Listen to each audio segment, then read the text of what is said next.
Assalamualaikum warahmatullahi wabarakatuh. Oke, hari ini Ibu akan memberikan materi mengenai tema 5 di tema pahlawanku, muatan bahasa Indonesia. Sebelum kita belajar, marilah kita membaca doa sebelum belajar. Rabbi bismillahirrahmanirrahim. Rabbi billahi rabba wa bil islami dina wa bil muhammadin nabiyya wa rasula. Rabbi zidni ilman warzuqni fahman. Amin. Ya, insya Allah selalu ridho dan selalu menambahkan ilmu dan pengertian yang baik buat kita. Amin, amin ya rabbal alamin. Oke, anak-anak ibu yang ibu sayangi karena Allah, tujuan pembelajaran kali ini yang pertama, siswa mampu menyebutkan informasi dengan menggunakan tabel KWF. Ya, yang kedua, siswa mampu menemukan informasi dari tabel KWL. Yang ketiga, siswa mampu menuliskan atau mempresentasikan informasi dari teks pada tabel. Oke, ya. Yang pertama, menuliskan informasi teks pada tabel. Oke. Menuliskan informasi dari teks pada tabel. Informasi merupakan sekumpulan data atau fakta tentang suatu hal. Bentuk informasi dari suatu teks berupa informasi tersurat dan tersirat. Informasi tersebut merupakan informasi yang secara jelas dapat kita temukan dalam teks. Informasi tersirat adalah informasi yang tidak disajikan secara langsung dalam teks. Setelah menemukan informasi penting di dalam teks, kita dapat membuat catatan singkat mengenai hal-hal yang dibicarakan agar lebih mudah diingat. Catatan tersebut dapat dijadikan dalam bentuk tabel. Tujuannya untuk memudahkan kita saat menceritakan kembali isi teks yang telah kita baca tersebut. Oke. Baca teks mengenai Sultan Hasanuddin. Nah, berdasarkan teks tersebut, kita dapat mengetahui informasi lanjut dengan membuat tabel, contohnya seperti di bawah ini. Nah, ya. Yang pertama, apa yang kamu ketahui tentang Sultan Hasanuddin? Dan kolom yang kedua, apa yang ingin kalian ketahui lebih lanjut tentang Sultan Hasanuddin yang berada dalam teks. Jadi yang kamu ketahui yang pertama, Sultan Hasanuddin itu merupakan Raja Goa ke-16 dan kalian ingin ketahui lebih lanjut siapa sih orang tua Sultan Hasanuddin karena di teks tersebut tidak disebutkan, ya. Dan yang kedua, yang ada dalam teks itu Sultan Hasanuddin lahir di Makassar 12 Januari 1631. Dan yang belum kalian ketahui dan ingin kalian ketahui, bagaimana latar pendidikan Sultan Hasanuddin. Oke, ya. Ya, menyajikan informasi dari tabel ke dalam tulisan. Nah, sebelum mula menuliskan kembali isi teks, harus yang kalian lakukan adalah membaca terlebih dahulu informasi atau teks penting dalam tabel dengan seksama. Ya, lalu cobalah untuk mencari hubungan antara informasi yang satu dengan informasi yang lainnya. Ada keterkaitan tidak? Ada hubungannya tidak antara informasi yang satu ke informasi yang lain? Nah, setelah itu kita dapat merangkai informasi tersebut ke dalam bentuk tulisan secara urut dengan menggunakan bahasa Indonesia yang baik dan oke, ini adalah tabel ya nak ya. Tabel informasi mengenai Pangeran Diponegoro. Ya. Apakah ada keterkaitan atau tidak? Nah, kita baca dulu yang pertama. Pangeran Diponegoro lahir di Yogyakarta 11 November 1785. Yang kedua, Pangeran Diponegoro merupakan putra sulung Hamengkubuwono III. Yang ketiga, Perang Diponegoro tahun 1825.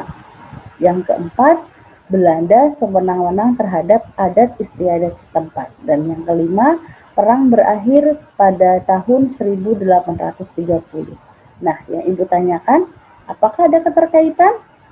Pastinya ada, ya nak ya, karena dimulai dari lahir, terus merupakan putra siapa, terus perang itu pada tahun berapa, terus apa sih yang menyebabkan terjadinya perang antara Pangeran Diponegoro dan Belanda? Nah, itu ada, dan perang itu berakhir 5 tahun ya nak ya. Nah, itu ada keterkaitan antara tabel yang satu atau informasi yang satu dengan yang lain. Oke.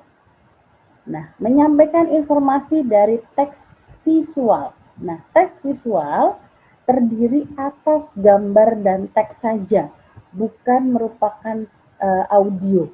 Ya nak ya, jadi teks visual itu hanya terdiri atas gambar dan teks saja. Nah, cara menuliskan informasi dan teks visual tidak berbeda dengan cara menuliskan informasi dari teks. Jadi sama, ya, tapi ada gambar dan teksnya, ya. Nah, kita dapat menggunakan tabel untuk menyampaikan kembali informasi yang dibaca setelah melihat gambar dan membaca teks atau informasi tabel tersebut. Nah, ini merupakan teks visual dari R.A. Kartini atau Raden Ajeng Kartini. Nah, yang sebelah kiri adalah biografi atau riwayat Raden Ajeng Kartini. Oke, kalian bisa baca ya. Raden Ajeng Kartini lahir di Jepara, Provinsi Jawa Tengah pada tanggal 21 April 1872. Ayahnya bernama Raden Mas Adipati Aryo Sosroningrat dan ibunya bernama M.A. Ngasirah. Nah, yang sebelah kanan adalah perjuangan Raden Ajeng Kartini, dan yang bawahnya adalah akhir hidup Raden Ajeng Kartini. Nah, Raden Ajeng Kartini aktif menulis surat-surat kepada temannya. Nah, ternyata surat-surat itu dikumpulkan ya, lalu dibukukan. Nah, apa judul buku yang sangat terkenal dari Raden Ajeng Kartini?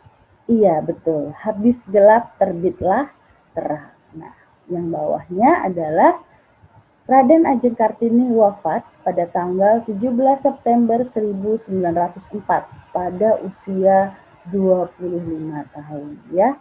Kartini dimakamkan di Desa Bulu, Kecamatan Bulu, Kabupaten Rembang. Nah, ini adalah contoh teks visual. Insya Allah paham ya. Nah, dari teks visual tersebut diperoleh informasi yang dapat dibuat menggunakan tabel. Nah, apa yang kamu ketahui? Nah, yang kamu ketahui itu tadi ya, yang poin-poinnya. Raden Ajeng Kartini lahir di mana? Terus apa yang dilakukan Raden Ajeng Kartini semasa hidupnya, dan tanggal berapa Kartini wafat. Nah, apa yang ingin kalian ketahui? Apa sih isi surat yang ditulis oleh Raden Ajeng Kartini? Nah, kehidupan Kartini saat masih hidup, bagaimana kehidupannya.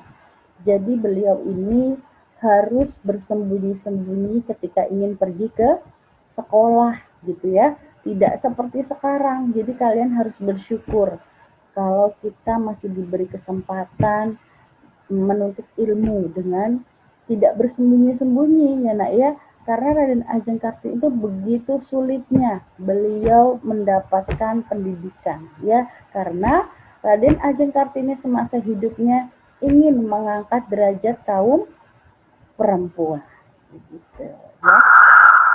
Oke, ya. Selanjutnya, mempresentasikan informasi yang disajikan dalam peta pikiran. Hal yang perlu diperhatikan dalam mempresentasikan informasi pada peta pikiran yang pertama, harus membaca informasi yang penting. Jadi, pelajaran bahasa Indonesia, kalian harus sering membaca. Jangan malas untuk membaca. Ya, yang kedua, presentasikan secara urut seperti tadi ya, KWL. Apa yang ingin kalian ketahui, terus membaca, mempelajari, mendengarkan apa yang informasi disampaikan, dan yang terakhir adalah bagaimana kalian mengetahui informasi tersebut. Yang ketiga, ucapkan setiap kata dengan suara keras dan jelas. Biasanya secara audio juga kalian ingat ya, hal yang diperhatikan dalam mengambil informasi atau menyampaikan informasi. Yang keempat, pandangan mata tertuju pada orang yang diajak bicara. Jadi kalian kalau ingin mempresentasikan informasi, mempresentasikan bacaan, jadi kalian harus memandangi seperti kalian mengajak bicara seseorang. Kalian memandangi mata yang kalian ajak bicara. Dan yang kelima, harus menggunakan bahasa Indonesia yang bijak dan benar. Ya, itu saja yang dapat Ibu sampaikan.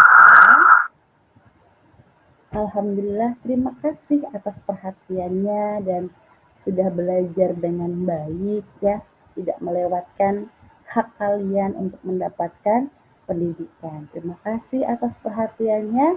Kita tutup dengan membaca hamdalah, alhamdulillahirabbil alamin, subhanaka Allahumma wa bihamdika asyhadu alla ilaha illa anta astaghfiruka wa atubu ilaik. Assalamualaikum warahmatullahi wabarakatuh.